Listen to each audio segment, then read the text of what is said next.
Hi, I am Jess and I have lots of kids, lots of businesses and lots of things to say. And welcome to my flopping brand new podcast, One Girl Too Much. This is my story of learning that being too much is a great thing. As far as I can remember from high school, learning to adult, money, health, and more recently, motherhood and business and CEO life, it felt like I was broken and that I did girl differently. And lots of journeying through that and my TikToking has made me realize there's heaps of women out there that feel like me.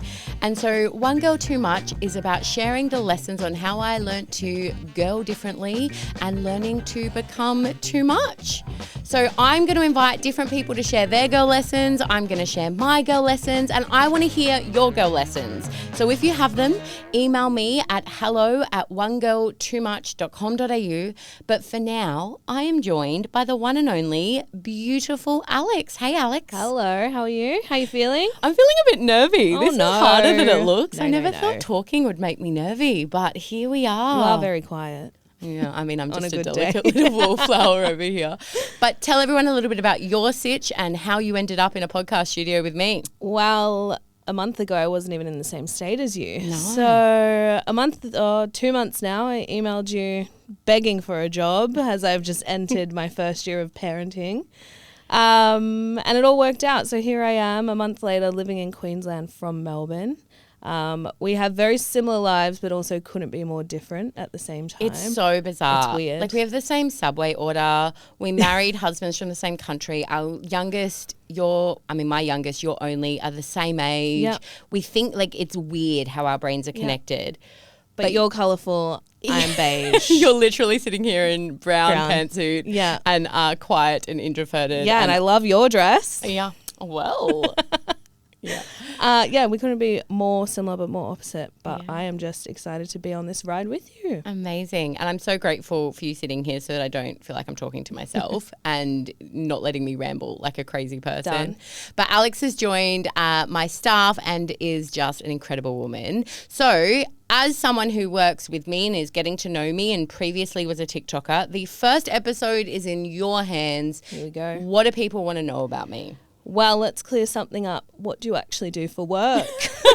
This is TikTok's favourite question. Yeah, I know. I don't know what it is about women when they say they're business owners and everyone thinks that we are in MLM. I am not an MLM marketer. My goodness, no disrespect to the MLM lovers out there, the multi-level marketers. I have an actual marketing agency, like with a team, and we run ads and we take pretty pictures and we do stuff, which is my first and probably biggest business. The second is harder to explain. I've really got to work on my pitch, but it's a platform for women in business. We've done events for 5 years here in Brisbane. We've done some collaborative events in other states. We've done mentoring, memberships. It's in a bit of a transitional season and is launching something new with Alex at the forefront, which is really exciting. My third is more based around like a personal brand. I sit on a lot of boards, I do a lot of emceeing. I shamelessly TikTok my life, which sometimes makes me gag, but there we go. And lucky last is officially announced. There is a e-commerce business, a new fashion label of weird and wonderful frocks called Toomey, launching on the 22nd of October, as long as we can pull that off. It has taken everything that I've got. Like we're crawling to the finish line, fueled by coffee and We look good though. and adrenaline. We look good. We look great. We look fantastic. But yeah, no, it's been a crazy, crazy big year. So that is the 4 businesses. There you go. And your businesses are nearly outweighing the amount of children you have. Oh, So gosh. how do we That's juggle humbling. this? How are we How juggling? do we juggle this? Lots of coffee. I could do a whole segment on that itself. The first thing I'm really quick to say is I outsource a lot. I think people typecast mothers as doing certain things. I don't make lunchboxes. I do not even parent most days. See, this is where we're opposite. I'm there with my dinosaur cutter. Yeah, you're cutting sandwiches into shapes. I was never that girly and I'm judging you hard. But I don't do a lot of the traditional mother roles. I don't clean my own house. I don't garden my own garden. Don't do my own laundry. So when you take away a lot of that, it is going to get rid of a lot. But from there, my husband, he definitely works in the business, but he is the default parent most of the time. And I have a nanny, a housekeeper, childcare, cages, leashes. I don't really have cages and leashes, but whatever I need to do. So I'm very intentional with my time with the kids, and similarly in the businesses, I have a great team and I'm still building. Anyone want a job, let me know. But I'm very much in the trenches in some ways and not in others. Did you think you would be where you are 10, 20 years ago? Absolutely not. Like there was never in both having children and birthing businesses a plan, like in any sense of the word. I think now there is. Yeah. Now I've gotten very clear on the vision for my life and I'm ready to go and chase it. But for a very long time, it was just hang on by the seat of my pants and see what comes out of this. And it's only been recently that I kind of look back on the last 15 years and go, holy flop. Like it is nothing short of a Cinderella story where we came from and where we're at. And not to say that we're at any sort of ridiculous level. We are very much surviving like most of the people in the thicker parenting. But I can remember feeling like, you know, money to go on a holiday, a weekend away was so out of our realm of realisticness to the permission to dream as big as I do now. Like it's definitely a journey and so far from reality. But also humbling to think that for 15 years, my body has been pregnant, postpartum or breastfeeding. Wild. That's so wild. And it's only hit me recently what a massive toll that has been. Absolutely. Somebody said that to me at the girls' netball and I was like, that is an extreme thought. It literally takes 2 years after having a baby for your whole body to regulate back. Have you, when was the last time? I don't even know what my normal is anymore. Like I don't know what my baseline is. And I started having kids when I was 20 and finished when I was 30. I don't even know how old I am, which is probably a clear indication of the blur of the last 2 decades, but let's say 36 or 37. It's so different. Like physically and mentally the difference and where we were at in life as we had those babies. Like there's 3 pairs and the first 2 girls were born into bankruptcy and debt basically. And then the middle 2 were in our season of building. And then the final 2, we have such a different life. And my oldest 2 girls are so quick to remind me like, we would have never gotten away with that. And I'm like, give him a chicken nugget and let me get 5 minutes. Like here's literally. Like they say you care less with each child. Let me just warn you. When there's 6, I got very little to give at the end of the day. Absolutely. What has been your biggest challenge this year? So we've reflected on the last 15. Yeah. Only skimmed the surface. Yeah. But this year specifically. Yeah. I find it really hard being vulnerable when I'm in the trenches of things. So I'm going to take some deep breaths. But this year, hands down, has been my hardest year. And it's hard to say that because it's also been filled with so many beautiful blessings. Yeah. Like the businesses are booming and I've had so much good fortune and blessings come my way. But mentally and physically, the hardest year I've ever had.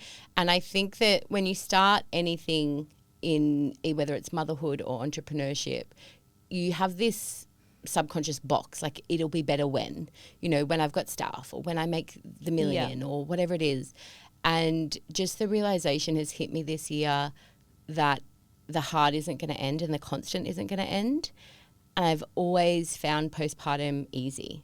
I've always thrived in newborns. Like there's a permanent crevice on my chest where a newborn can sit and I can work because six babies. Natural. Literally, that's how I built businesses. Yeah. There's like a newborn crevice there.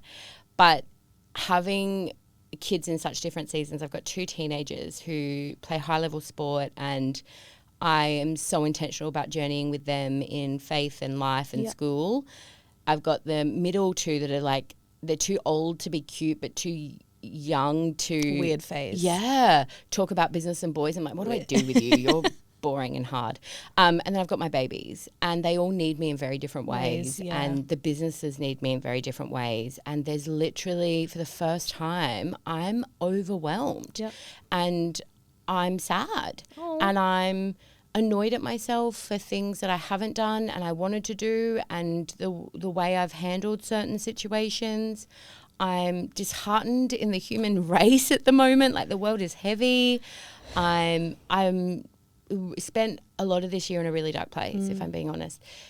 But on the other side, I can see, and I won't say on the other side, coming out on the other side, I have learnt so much this year. And whatever you believe in, for me, it's God. For you, it can be something else. But it was very purposeful because I think this season is going to demand a new version of me. Absolutely. And I needed to just have a real reset and reflect about who I am, what type of mother am I, what's important to me, and learning how to fail a little bit, which I'm not good at. Well, it's not failing. It's about learning how to come back. Yeah. If we change the way we look at it. 100%. I like what you did there. Very nice. Yeah. It's been a rough one for sure. And what has, in contrast, been your biggest win of the year? I'm not good at these big moments. I have very little memory. I mean, last night was a win. Yeah, I launched Toomey on my socials last night and the response was overwhelming. And I think that probably is a catalyst. Firstly, I get in the car today and she's like, I didn't think anyone would care. I did. Hello. Well, like I haven't even posted anything on the Toomey socials. I just put it on my social. Like, hey, I'm doing a thing, and next minute the world is blowing up about it. But I think that Toomey launching is huge. I mean, it's huge launching a business at the best of time, but this business represents risk in a way that I've not had to do before. I've only ever risked my time, and I'm a frugal girly, and I've worked flopping hard for what I've got. Amen. So having to draw hundreds of thousands of dollars out the back has been a real challenge to my core, but I would say every odd has been thrown against me for this journey. There was something trying to stop Toomey coming to life, and when I saw the products, the post-production samples last week, they were beyond my wildest dreams. They were so much more than what I'd imagined. So that was definitely a win. But I also think for me, my youngest son turning 1 was a bit of a moment, because my first thought was, I'm going to get funny here, but I don't have happy memories of his year. And I think that's something that is important to talk about, because there's this stupid pressure about newborns that we're supposed to soak it all up, and you're going to go too because you're in the same boat as both. The worst. And the social media gives us these stupid, unrealistic expectations of having to have these aesthetic cake smashes. And I've never been that girly. But when he turned 1, and I want to be very clear, I do not have a burning sensation for babies at all. There is no ovaries left to tingle. Like, I am championing the finish line of baby season. I don't have a peekaboo, a pureeing session left in me. Like, I'm so babied out. But my first response was, when I reflect on here, it's not happy. And so I forced myself to put one of those stupid Instagram montages together, which I never normally do. And the first audio that popped up was Big Love Happens in Small Moments. And all I had in my phone, because honestly, I've been so absent this year, but even when I'm home, I have not had the capacity for others the way that I normally would to be really vulnerable about it, was my TikToking vlogs, like the little moments where I'm just trying to tell that story. Yeah. And so I popped them together, and I remember sitting there thinking, there's so many beautiful moments. You when you look for them and you choose that. And the day that I'm that girly that craves for these aesthetic things, and it was a real like, hang on, we survived. Yeah. Like, we survived. And what are my expectations and what do I care about? So a lot of the work I did early on, I had to really redo. And I'm proud of how I'm finishing the year. Yeah. Versus how I started. 100%. Yeah. Oh, and he's happy. He's a happy little baby. I mean, he had dog food for breakfast. He's living his best life. He's loving it. Absolutely. Well, I think that's a good way to end this one. Thank you for sharing. Yeah, we got to go get a tissue now. Thank you so much. So that is a wrap. We are going to be dropping podcasts weekly. So head over to our TikTok. I'm Too Much Jess on there, and keep up to date with the shenanigans. But you will find us with another potty episode really soon. Thanks, Alex. Exciting. Bye.